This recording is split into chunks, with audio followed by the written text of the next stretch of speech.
राजधानी जयपुर में सरकारी जमीन पर कथित अवैध कॉलोनी बसाने का मामला अब गंभीर सवालों के घेरे में है।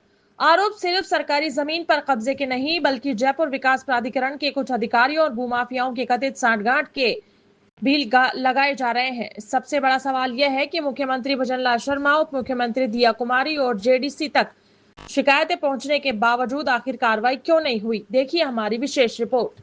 ये मामला जयपुर विकास प्राधिकरण के जोन 10 के वार्ड नंबर 14 स्थित जयसिंहपुरा खोर इलाके का है। श्यामवाला की ढाणी और इच्छापूर्ण बालाजी मंदिर के पास सरकारी भूमि पर गणेश एनक्लेव नाम से कथित अवैध कॉलोनी बसाने के आरोप लगाए जा रहे हैं। शिकायतकर्ताओं का दावा है कि खसरा नंबर 2120 और 2126 की भूमि जेडीए के नाम दर्ज सरकारी जमीन है। इसके बावजूद यहां लगातार प्लॉटिंग की गई, निर्माण कार्य हुआ और लोगों को प्लॉट बेचने के आरोप है।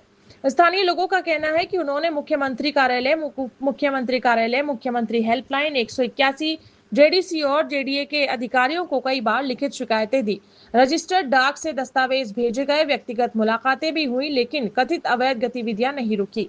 शिकायतकर्ताओं के अनुसार वे स्वयं जेडीसी से मिले थे और जेडीसी ने संबंधित अधिकारियों को कार्रवाई के निर्देश भी दिए थे, लेकिन आरोप है कि कार्रवाई के नाम पर केवल यह कहा जाता है कि मामला स्टे में है। इसी बीच शिकायतकर्ताओं का दावा है कि भूमाफियाओं ने अपना काम लगातार लगभग पूरा कर लिया है। अब आरोप है कि उसी क्षेत्र में एक नया निर्माण कार्य भी शुरू कर दिया गया है। शिकायतकर्ताओं का कहना है कि खसरा नंबर 2126 के पास स्थित सवाई चक भूमि, जिसका सरकारी रिकॉर्ड में खसरा नंबर 777 दर्ज है, वहां करीब 8 बीघा क्षेत्र में मौजूद सरकारी नाले की भराई का काम भी शुरू कर दिया गया है। आरोप है कि नाले की सरकारी भूमि पर निर्माण कार्य कराया जा रहा है। यदि यह दावा सही है तो यह सिर्फ अवैध कॉलोनी का मामला नहीं बल्कि सरकारी नाले और सार्वजनिक भूमि पर अतिक्रमण का भी गंभीर विषय बन जाता है। स्थानीय लोगों ने जेडीए जोन 10 के प्रवर्तन अधिकारी ब्रजभूषण की कार्यप्रणाली पर भी सवाल उठाए हैं। उनका कहना है कि बार बार शिकायतों और निर्देशों के बावजूद कथित अवैध निर्माण आखिर क्यों नहीं रोका गया। शिकायतकर्ताओं का यह भी आरोप है कि बोबाड़ी गृह निर्माण सहकारी समिति और बनेठी गृह निर्माण सहकारी समिति के नाम पर कथित रूप से पट्टे दिए जा रहे हैं। यदि इन आरोपों में सच्चाई है तो पूरे मामले की निष्पक्ष जांच आवश्यक हो जाती है। अब सबसे बड़ा सवाल जयपुर विकास प्राधिकरण और प्रशासन से है, क्या सरकारी जमीनों पर अतिक्रमण रोकने में व्यवस्था विफल रही है? क्या शिकायतकर्ताओं के आरोपों के मुताबिक कुछ जिम्मेदार अधिकारियों की भूमिका की जांच होनी चाहिए? और यदि मुख्यमंत्री कार्यालय, उप मुख्यमंत्री कार्यालय तथा जेडीसी तक शिकायतें पहुंच चुकी हैं तो कार्रवाई आखिर क्यों नहीं हुई? फिलहाल इस पूरे मामले में शिकायतकर्ताओं ने उच्च स्तरीय और निष्पक्ष जांच की मांग की है। इन आरोपों की स्वतंत्र जांच होना आवश्यक है। यदि आरोप सही पाए जाते हैं तो यह मामला सिर्फ सरकारी जमीन पर कब्जे का नहीं बल्कि प्रशासनिक जवाबदेही और संभावित भ्रष्टाचार से जुड़ा एक गंभीर मामला साबित हो सकता है। न्यूज 21 की ग्राउंड रिपोर्ट के दौरान स्थानीय लोगों ने जयपुर विकास प्राधिकरण के अधिकारियों और भूमाफियाओं पर मिलीभगत के आरोप लगाए हैं। मेरा संजू सैनी नाम है, हम यहाँ के निवासी है। तो हमने जेडीए में काफ़ी शिकायतें भी कर दी है, उसमें कोई कार्रवाई नहीं हुई अभी तक। इसमें हमने लिखित में भी कई दे दी है शिकायत, और पोर्टल पे भी शिकायत दे दी है, ऑनलाइन भी दे दी है, कई शिकायतें कर दी हमने। 3 महीने के समथिंग हो गया शिकायत करते हुए।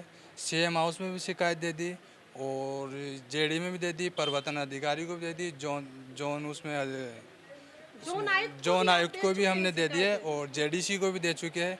अभी भी पता नहीं क्यों नहीं कार्रवाई हो पा रही है। अब इसमें किसकी मिलीभगत है, क्या है? भू माफिया द्वारा ये जेडी की ज़मीन पे अतिक्रमण किया जा रहा है।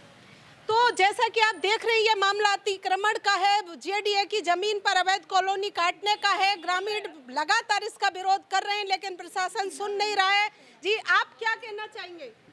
भाई जेडीए की जमीन जो वो कब्जा कर रहे थे और बस दरखास्त दे दिया, कोई सुनाई कौन कर रही। 3 महीना होगा। 3 महीने हो गए, प्रशासन सो रहा है, वो जाग ही नहीं रहा है, कोई सुनवाई नहीं कर रहा है। जी, आप क्या कहना चाहेंगी? मैं भी यही कहना चाहती हूँ कि हमारी कोई सुनाई नहीं कर रहे हैं। हम बजरंग लाल को भी दे चुके हैं एप्लीकेशन, डाक से भी भेज दिए और दिया कुमारी को भी भेज दिए। अभी तक हमारी कोई सुनाई नहीं कर रहे हैं और हमारी ज़मीन पे कब्जा कर रखे हैं। वो सरकार की ज़मीन है, जेडीए की है वो ज़मीन, तो उस पर कब्जा कर रखे हैं। वो सुनाई नहीं कर रहे हैं बिल्कुल भी अभी तक। तो यहाँ स्थानीय लोगों का आरोप है कि जेडीए और भूमाफियाओं की मिली भगत से यहाँ पर यह अवैध कॉलोनी काटी जा रही है और इस तरह से एक अवैध निर्माण की भूमिका बनाई जा रही है। हमारे साथ यहाँ काफी लोग, स्थानीय लोग आए हुए हैं जो हम जानने की कोशिश करते हैं कि और क्या अपडेट है, क्या कहना चाहेंगे। जी, आपका शुभ नाम? मेरा नाम योगेश सैनी है, मैं यहाँ का निवासी हूँ।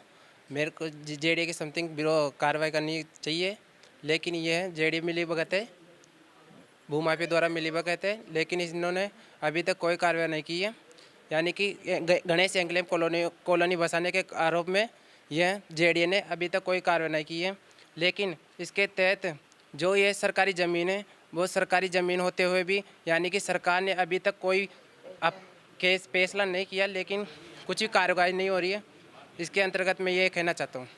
तो आप देख रहे हैं स्थानीय लोगों में बड़ा रोष है। लोग चाहते हैं कि जेडीए की जमीन पर इस तरह से अवैध कार्रवाई, अवैध निर्माण पर, अवैध कॉलोनी काटने पर कार्रवाई होनी चाहिए।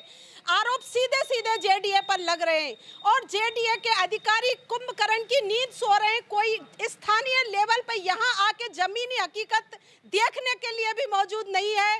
क्या ये जेडीए और भूमाफियाओं की मिली भगत है?